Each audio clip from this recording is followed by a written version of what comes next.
Hey, what's up, everybody? Welcome back to News Dose. And Xbox just announced some new technology that could potentially change gaming. Now, on one side, this is somewhat controversial, but they are pointing to one vital feature that they think gamers are going to like. And admittedly, if it works the way that they described that it will, then yeah, this could be a big turn of events, especially for game preservation. So we're running in all of that today, but first, I do want to thank my supporters on Patreon and on YouTube memberships. Thank you just so much for what you do, and of course, you will receive this video through early access. Let's just go and get right into things, though, starting off with Avowed. I mean, speaking of controversial, this game has been a lightning rod for it, and one thing that people are going back and forth about is whether or not Avowed has been a success or a failure. Well, now that it's fully available to the public, we can at least get a better idea as to how it's currently doing. And here's what we currently know. It has an 80 overall score on Metacritic. It has an 80% approval rate on Steam. I gave it an 80 as well, so we're kind of seeing a lot of 8s there. And more so is that its day one concurrent high on Steam maxed out at 17.5 thousand players. Now, of course, this is a day one Game Pass title, so theoretically, that could impact its concurrent count on Steam. But to just put its player numbers into perspective, it's tracking similarly, albeit lower, to their previous game, The Outer Worlds, which reached 20,000 players on its first day. And the thing about The Outer Worlds is that it didn't actually launch day one on Steam. It was actually an Epic Games exclusive for a year before it eventually made its way over to Steam. So personally, I would expect Avowed to be higher than The Outer Worlds, but that's just not the case. Now, to be fair here, it's hard to say what Xbox's expectations are for Avowed. They're kind of a weird company in the sense that they use different metrics for success than other traditional game companies. Xbox Game Pass engagement's very important for them, but I think looking at the Steam numbers alone, this isn't exactly an overly impressive launch. I mean, this is Obsidian's biggest game ever, and their first big release since 2019. So with the rising cost of development, you would like to see growth game over game, but again, we don't know the Xbox numbers. Let me know what you all think about these early results so far, though. Do you think it's fine for what it is, or do you look at this as a little bit underwhelming? Now, we also got a new playable demo on Steam, and this is for a game that I definitely want to check out myself. It's for the 100-Line Defense Academy, which is a new tactical RPG from the creators of Danganronpa. I mean, if you've played that series, you'll easily recognize the art style and just its dark story set in a school setting. So as a big fan of the Danganronpa trilogy, I just love the story for those games. I'm at the very least curious about the 100-Line Defense Academy, though that's kind of the thing. I don't think that I've heard a single person talk about this game, and, it's set to release here in just a couple of months on April 24th. So I'm glad that they're putting this demo out in the wild that way that they can maybe create some buzz that way. And the good news here is that they did confirm that if you enjoy the game and if you end up buying it, all of your progress from the demo will carry over to the full release. Xbox and Activision might also be preparing for a surprise release in 2025. Back in 2020, Activision released Tony Hawk Pro Skater 1+2 to a lot of fanfare. I mean, it reviewed very well with an 89 overall score, and it sounds like they're going to follow that up with more Tony Hawk remasters. Now, I assume that this is going to be Tony Hawk Pro Skater 3+4. We don't know the exact game or games just yet, but what's happening here is that Pro Skater Tyshawn Jones said this in an interview: "I'm in a Tony Hawk game coming out, so that's cool. They got a new one that they're remastering, so that's about to come out. I was also in the last one." And yeah, I'm sure Activision and Xbox aren't necessarily super thrilled that he revealed one of their surprises. This actually reminds me a lot of the Norman Reedus incident a few years back when he revealed Death Stranding 2 before Kojima did. These voice actors and actors sometimes just don't realize that they're not supposed to talk about this openly. But yeah, I think this is definitely going to happen. And according to Ecstasis TV, he claimed that it's going to be revealed in June at their Xbox Summer Showcase, and possibly with a shadow drop. Now that will be pretty cool, but according to him, it'll be on Xbox Game Pass, and it will also come over to PC and to PlayStation 5.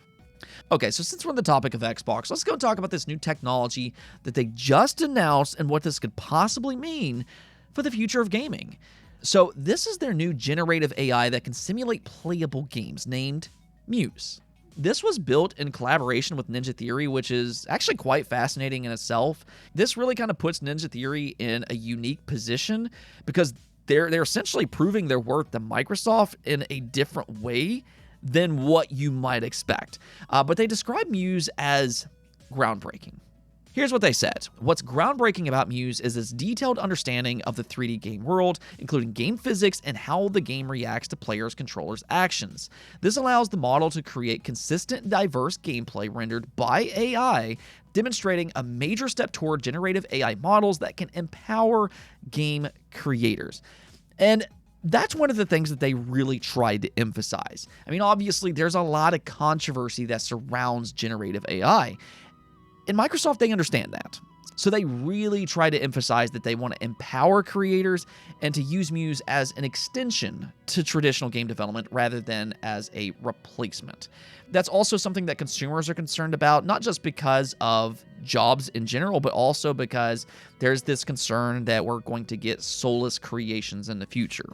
Now, how much people believe in Microsoft's words, I'm going to leave that up to each individual, but the most interesting thing that they talked about here is how this technology could impact game preservation. They said, today, countless classic games tied to aging hardware are no longer playable by most people. Thanks to this breakthrough, we are exploring the potential for Muse to take older back catalog games from our studios and to optimize them for any device. We believe this could radically change how we preserve and experience classic games in the future and make them accessible to more players. To imagine that beloved games lost to time and hardware advancement could one day be played on any screen with Xbox is an exciting possibility for us. And truthfully, I think that's also an exciting possibility for gamers as well. I mean, for every new generation of consoles, there's always that conversation about backwards compatibility and preservation and just how far it'll go. Now, I will say that I think Xbox has been an industry leader in terms of preservation.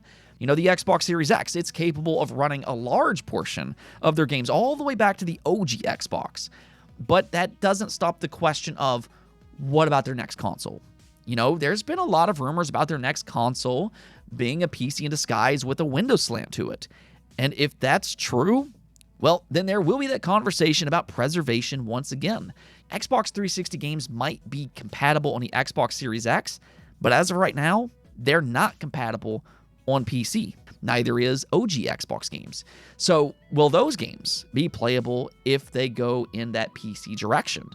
Well, with something like Muse, suddenly Xbox 360 games on PC seems a lot more likely.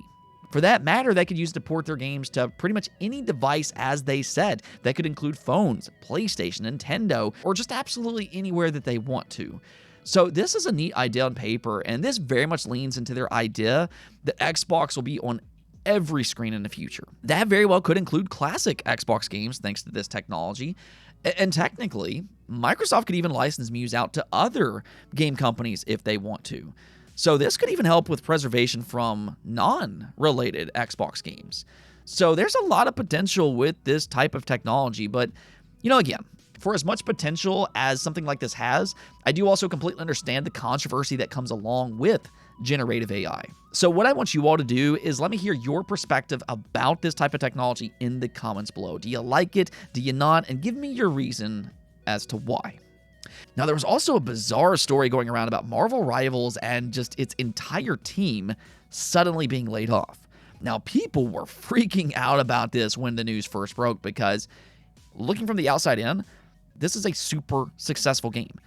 I mean, as I speak, it is the third most played game on Steam with 250,000 players right now. I mean, this isn't even including Xbox and PlayStation numbers, so yeah, it would be a little bit weird if they shut down an entire team for an active, successful live service game. Well, apparently there was a little bit more to this story as it unraveled. What happened here is that the support studio director posted this on LinkedIn. This is such a weird industry. My stellar, talented team just helped deliver an incredibly successful new franchise in Marvel Rivals for NetEase Games. And we're just laid off. So, I mean, you look at that, and at first, this kind of seems like a mass layoff. An entire team gone just like that. But it was later discovered that this only impacted the US team, which seems to be a small team of 6 people. The core Chinese studio, however, is still going strong. But I mean, no matter what here, it's still unfortunate for that team. You know, they helped out with a massively successful game, and this was their reward. They got laid off. And I think that's all the more reason that the game industry has just such a bad reputation. There's just so much turnover from game to game, and it's just not a stable industry from a job point of view. And that's what I think we're ultimately seeing here. You know, these studios just don't really care a lot for the people. They want their money. Once you made them their money, they don't mind cutting you just like that. I say it all the time, and I'll just kind of say it again. These companies, they're not our friends. It's just a business for them, and this is kind of the harsh reality of what their business is. Anyways, though, that's going to be it for this episode. But until next time, make sure to subscribe, ring that bell, and peace out.